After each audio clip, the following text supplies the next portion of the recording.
Most Americans take energy for granted. But, for many families, maintaining access to reliable and affordable energy is a persistent challenge and a significant material hardship. This is a problem, referred to as energy insecurity, and it affects millions of American households each year. We have found that energy insecurity is a growing and vexing problem among low-income households, and the COVID-19 pandemic has made this problem worse. Our analysis finds that there are disparities in rates of energy insecurity across various socio-demographic groups. Black and Hispanic households, for example, are significantly more likely to experience energy insecurity and face utility disconnection than white households. So too are households with young children, individuals that require electronic, medical devices, and those in dwellings with inefficient or poor conditions. Households that cannot pay for energy are unable to power electronic learning or medical devices, keep perishable, healthy food in the refrigerator, or maintain safe body temperatures. Under conditions of extreme heat or cold, people can suffer from mental and physical health consequences, including the possibility of death.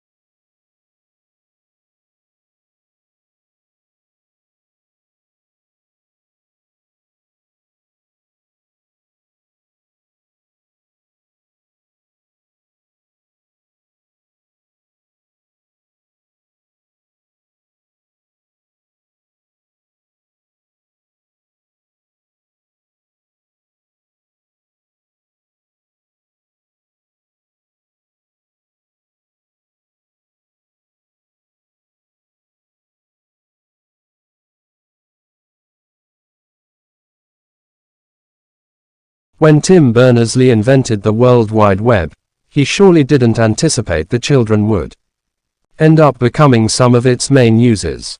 Most start using the internet at the average age of 3. And as recent research shows, children now spend more time playing and socializing online than watching television programs.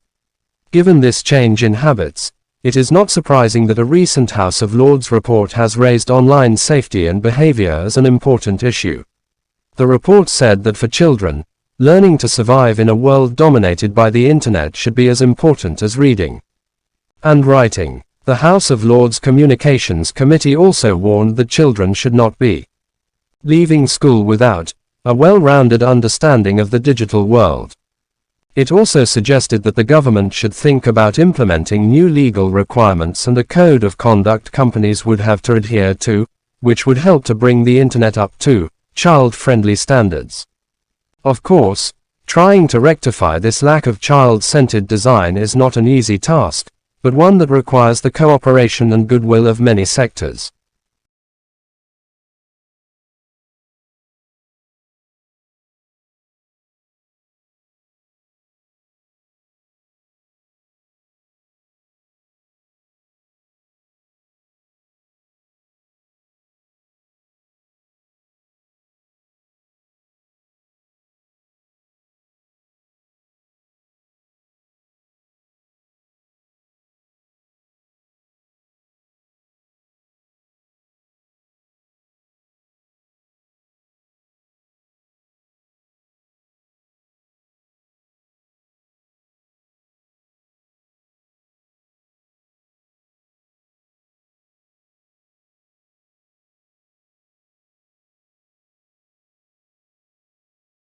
Brand loyalty exists when consumers repeat purchase your brand rather than swapping and switching between brands.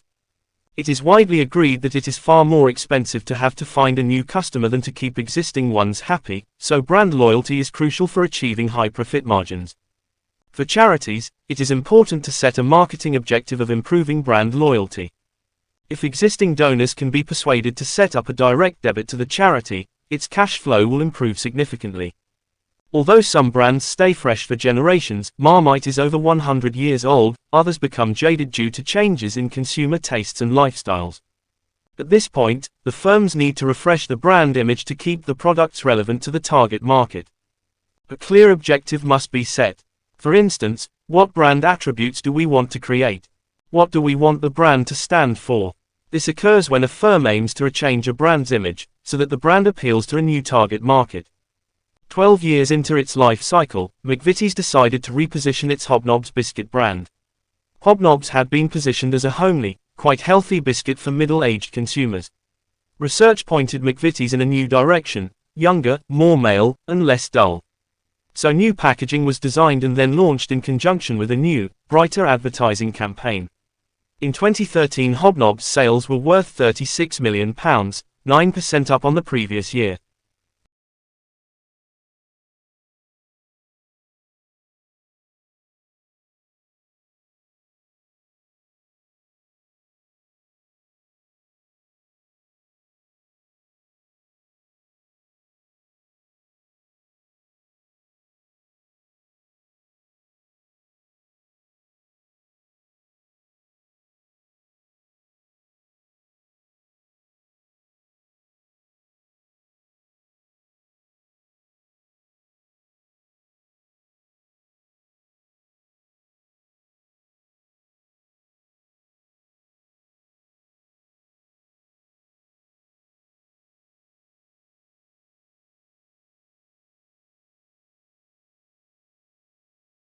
A leader can define or clarify goals by issuing a memo or an executive order, an edict or a fatwa or a tweet, by passing a law, barking a command, or presenting interesting idea in a meeting of colleagues. Leaders can mobilize people's energies in ways that range from subtle, quiet persuasion to the coercive threat or the use of deadly force. Sometimes a charismatic leader such as Martin Luther King Jr. can define goals and mobilize energies through rhetoric and the power of example. We can think of leadership as a spectrum, in terms of both visibility and the power the leader wields. On one end of the spectrum, we have the most visible, authoritative leaders like the President of the United States or the Prime Minister of the United Kingdom, or a dictator such as Hitler or Gaddafi. At the opposite end of the spectrum is casual, low-key leadership found in countless situations every day around the world, leadership that can make a significant difference to the individuals whose lives are touched by it. Over the centuries, the first kind, the out in front, authoritative leadership has generally been exhibited by men. Some men in positions of great authority, including Nelson Mandela, have chosen a strategy of leading from behind. More often, however, top leaders have been quite visible in their exercise of power. Women, as well as some men, have provided casual, low-key leadership behind the scenes. But this pattern has been changing, as more women have taken up opportunities for visible, authoritative leadership.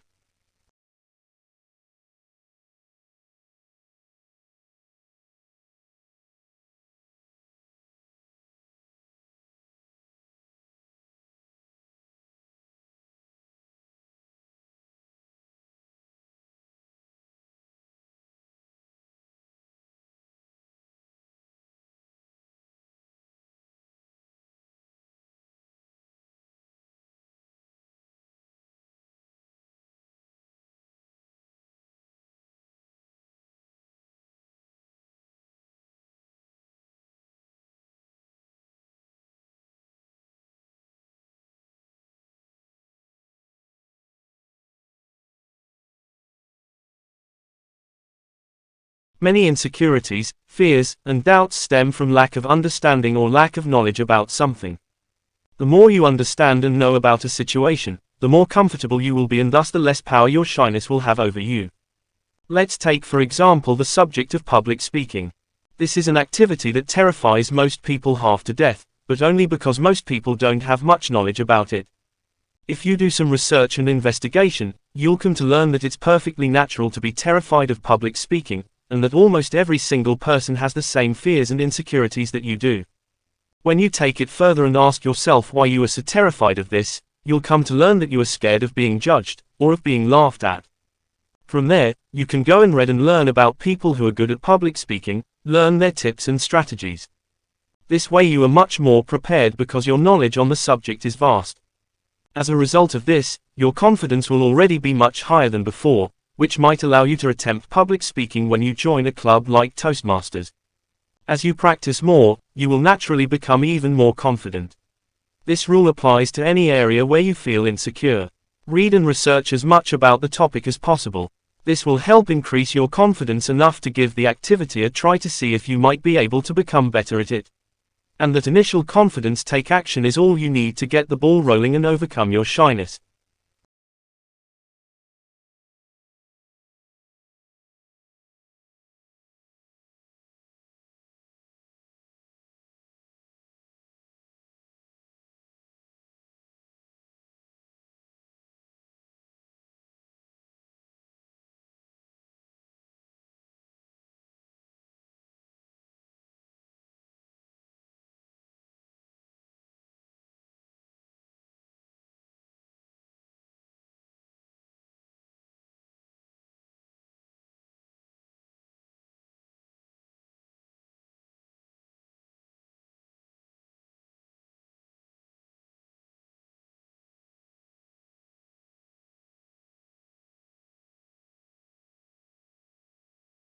Promoting active lifestyles can help us address some of the important challenges facing the UK today. Increasing physical activity has the potential to improve the physical and mental health of the nation, reduce all-cause mortality and improve life expectancy. It can also save money by significantly easing the burden of chronic disease on the health and social care services. Increasing cycling and walking will reduce transport costs, save money and help the environment. Fewer car journeys can reduce traffic, congestion and pollution, improving the health of communities. Other potential benefits linked to physical activity in children and young people include the acquisition of social skills through active play, leadership, teamwork and cooperation, better concentration in school and displacement of antisocial and criminal behavior. The importance of physical activity for health was identified over 50 years ago. During the 1950s, comparisons of bus drivers with more physically active bus conductors and office-based telephonists with more physically active postmen demonstrated lower rates of coronary heart disease and smaller uniform sizes in the more physically active occupations. This research led the way for further investigation, and evidence now clearly shows the importance of physical activity in preventing ill health. It is important for us to be active throughout our lives. Physical activity is central to a baby's normal growth and development. This continues through school, and into adulthood and older years.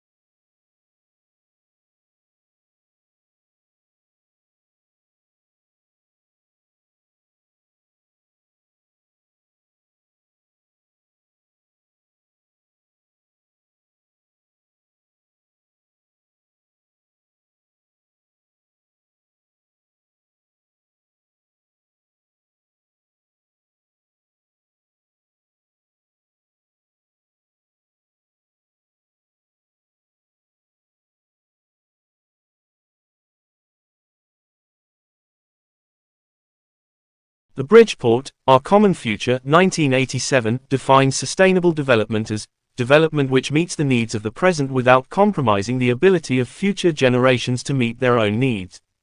Implicit in this definition is the idea that the old pattern of development could not be sustained. Is this true? Development in the past was driven by growth and innovation.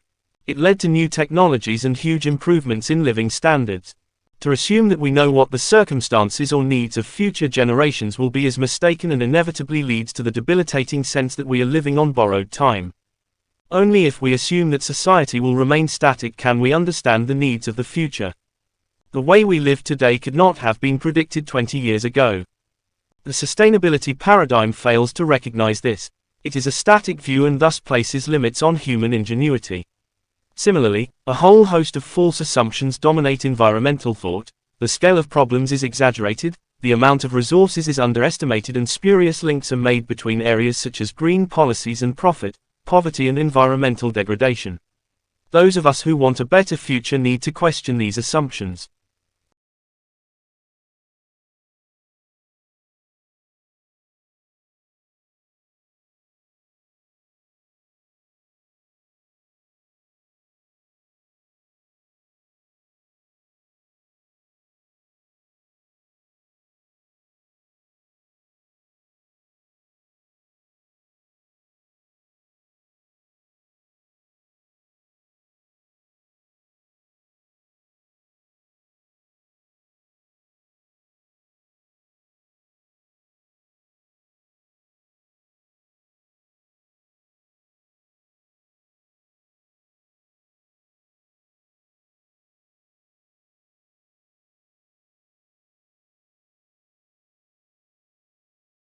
It's very easy to forget about what's in the ground beneath our feet and why it's so important to protect it. 1 tablespoon of soil contains more organisms than there are people on Earth. Billions of bacteria, fungi and other microorganisms combine with minerals, water, air and organic matter to create a living system that supports plants and, in turn, all life. Healthy soil can store as much as 3,750 tons of water per hectare, reducing the risk of flooding, and the International Panel on Climate Change (IPCC) has said that 89% of all agricultural emissions could be mitigated if we improved the health of our soil. Good soil management also increases disease resistance in livestock and ultimately drives profits for farmers, yet soil and its impact on the health of our animals has, over recent decades, been one of the most neglected links in UK agriculture. Over the last 50 years, agriculture has become increasingly dependent on chemical fertilizers, with applications today around 10 times higher than in the 1950s. Farmers often think the chemical fertilizer NPK, nitrogen, phosphorus and potassium provides all the nutrition a plant requires, but it also has a detrimental effect on the long-term health of the land. Research suggests there are fewer than 100 harvests left in many of the world's soils.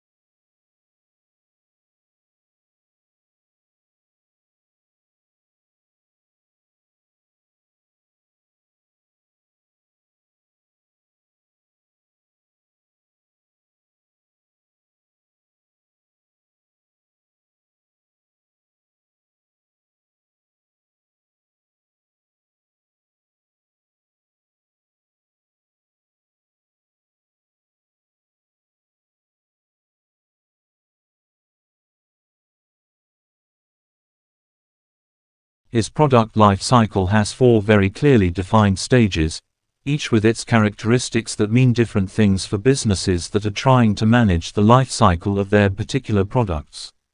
Introduction stage. This stage of the cycle could be the most expensive for a company launching a new product. The size of the market for the product is small, which means sales are low, although they will be increasing. On the other hand, the cost of things like research and development, consumer testing, and the marketing needed to launch the product can be very high, especially if it's a competitive sector. Growth stage. The growth stage is typically characterized by strong growth in sales and profits, and because the company can start to benefit from economies of scale in production, the profit margins, as well as the overall amount of profit, will increase. This makes it possible for businesses to invest more money in promotional activity to maximize the potential of this growth stage. Maturity stage. During the maturity stage, the product is established and the aim for the manufacturer is nowadays onto market share they have built up. This is probably the most competitive time for most products, and businesses need to invest wisely in any marketing they undertake.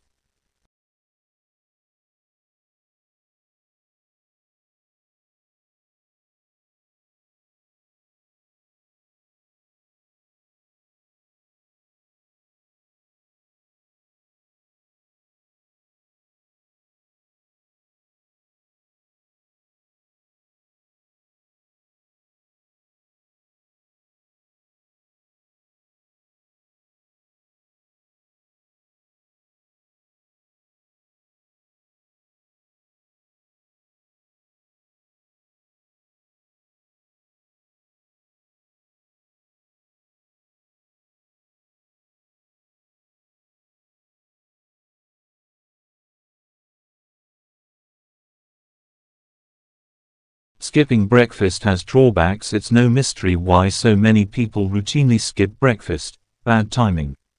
It comes at a time when folks can be more occupied with matters of grooming, attire and otherwise making themselves presentable for a new day. However, studies conducted both in the United States and internationally have shown that skipping breakfast can affect learning, memory and physical well-being. Students who skip breakfast are not as efficient at selecting critical information for problem solving as their peers who have had breakfast. For school children, skipping breakfast diminishes the ability to recall and use newly acquired information, verbal fluency, and control of attention, according to Ernesto Pollitt, a UC Davis professor of pediatrics whose research focuses on the influence of breakfast on mental and physical performance. Skipping breakfast can impair thinking in adults, also. For both children and adults, a simple bowl of cereal with milk goes a long way toward providing a sufficiently nutritious start to the day. Green Burgesson recommends choosing a cereal that's low in sugar.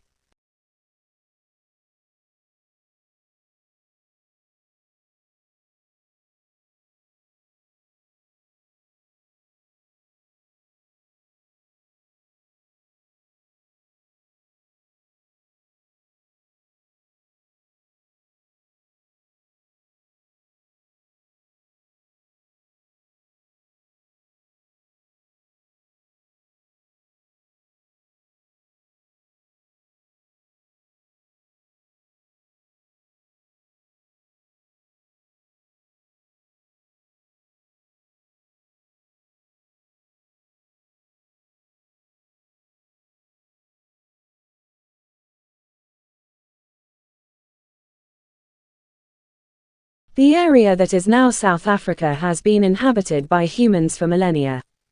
The San, the original inhabitants of this land, were migratory people who lived in small groups of about 15 to 20 people. They survived by fishing and hunting and by gathering roots and other wild foods. They did not build permanent dwellings but used rock shelters as temporary dwellings. Around 2,000 years ago, Khoikhoi pastoralists migrated to the coast. In the eastern part of present-day South Africa, iron-working societies date from about 300 AD. The Botswana and Nguni peoples arrived in this region around 200 AD. They lived by agriculture and stock farming, mined gold, copper and tin and hunted for ivory and built stone-walled towns. Over the centuries, these societies had diverse contacts with the Khoisan. Strife between the San and the Khoikhoi developed over competition for game. Eventually the Khoikhoi became dominant. These peoples lived in the western part of present-day South Africa and are known collectively as the Khoisan.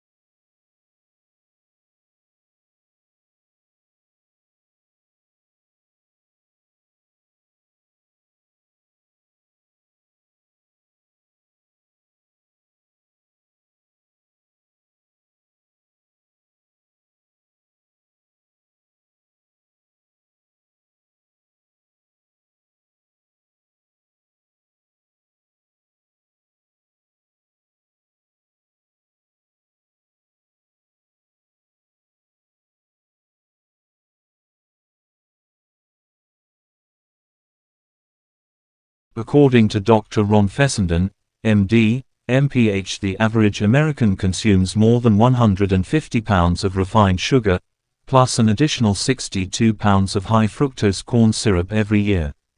In comparison, we consume only around 1.3 pounds of honey per year on average in the US. According to new research, if you can switch out your intake of refined sugar and use pure raw honey instead, the health benefits can be enormous. What is raw honey? It's a pure, unfiltered and unpasteurized sweetener made by bees from the nectar of flowers. Most of the honey consumed today is processed honey that's been heated and filtered since it was gathered from the hive. Unlike processed honey, raw honey does not get robbed of its incredible nutritional value and health powers. It can help with everything from low energy to sleep problems to seasonal allergies. Switching to raw honey may even help weight loss efforts when compared to diets containing sugar or high fructose corn syrup.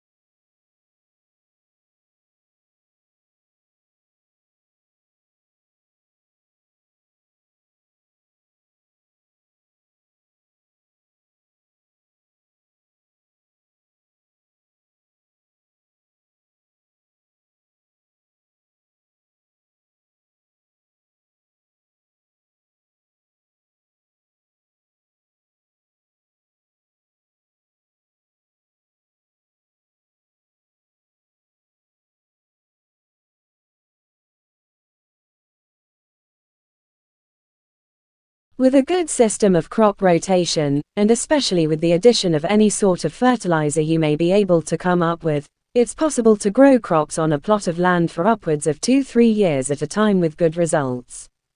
Ultimately, though, you must let the land rest if you hope to continue farming there in the long run. Allowing a plot of land to rest for a period of time is known as letting the field go fallow, and there are several reasons for this. Allowing a field or plot to lie fallow means that you don't grow anything new on it, don't harvest anything and don't graze any animals on the land for at least a year. Sometimes a field will lay fallow for 2, 3 or even 4 years, but the traditional standard on many farms was to let a field lie fallow once every 2-3 years. This fallow period allows the land to replenish many of its nutrients. The root networks of various grasses or ground covers, like clover, have a chance to expand and grow, which further strengthens the soil and protects it from erosion. During the fallow period, there are many beneficial flora and microfauna, including cyanobacteria, which live in the soil. These microorganisms continue to be active at the root level, steadily improving the quality of the soil so that when you come back in a year or 2, you can begin planting food or cash crops anew.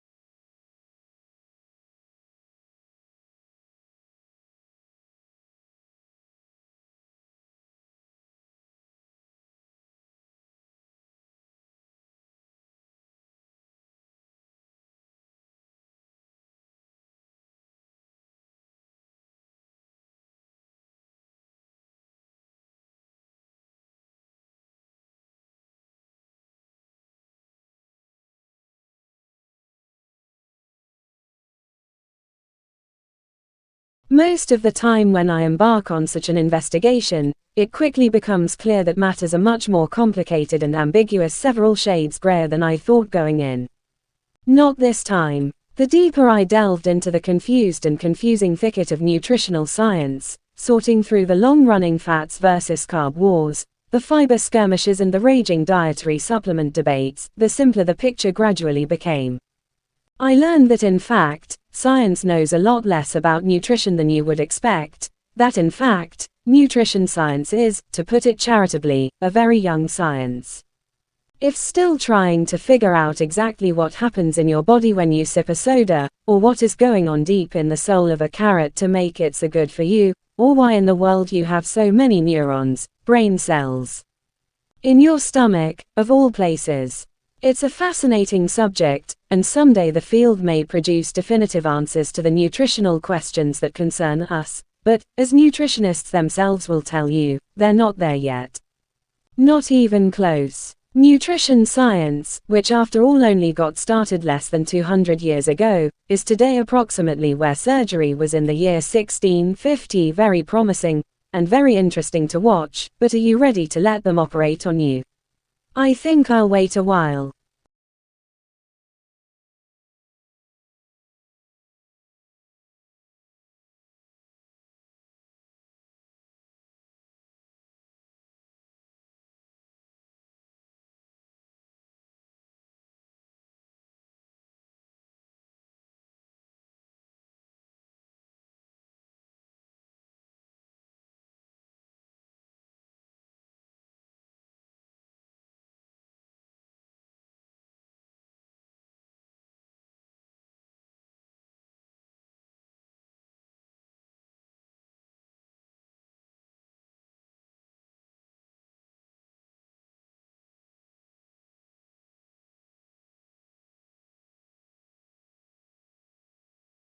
But if you were to go to a library at the end of the 1300s, or through the 1400s, you would probably find a book that was then way more popular than those titles we still read, a book that purported to be a description of the world, a guide the traveling and distant lands of BC area and almanac of everything that was just off the horizon. I am not talking about Marco Polo. No, I'm talking about something far weirder and far less tethered to reality, a volume of medieval fantasy masquerading as a field guide called The Travels of Sir John Mandeville.